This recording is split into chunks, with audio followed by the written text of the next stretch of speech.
Pues me llamo Yaumito, soy muy guapo, muy guapito.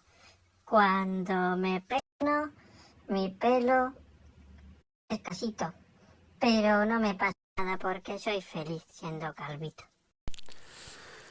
Hola, esto es lo que pasa cuando un tío, eh, cuando un calvo se esconde la calva, es como, queda muy misterioso.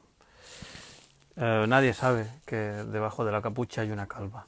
Entonces mantiene ahí todo su glamour y su sex appeal. Pero ¿qué pasa entonces cuando se lo quita? Pues nada, que se pone un casco. Y el casco también tiene la misma ventaja que la capucha. Te esconde y nadie sabe qué hay debajo, qué ocultas. Pero bueno, al final tengo el mismo peinado de cuando era joven, así que tampoco es tan preocupante. Me gustó, me gustó.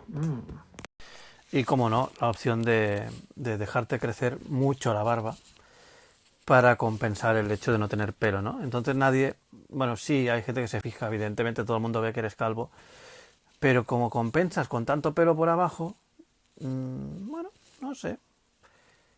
Ah, qué tiempos aquellos que podíamos ir con el bombín, ¿no?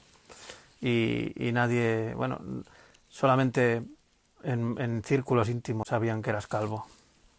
El baile del calvo, oh, oh, el baile del calvo, oh, oh, el baile del calvo, oh, oh, oh. Pero bueno, una ventaja también de ser calvo es que te da una imagen de tío malote, ¿ves? Hola, soy malote. Hola, nena, soy malote. Mejor ser calvo que no aceptar tu calvicie e ir por ahí con unos pelos rubiacos horribles. Bueno, al fin y al cabo estoy feliz porque algunos de los mejores personajes y personas son calvos. Algunos de mis ídolos también. O sea, la vida es guay, siendo calvo. Hay canciones muy bonitas que hablan sobre hombres calvos. No todos son desventajas, hay canciones. Vamos a escuchar una de ellas. A mí me gusta ese calvo cabezón.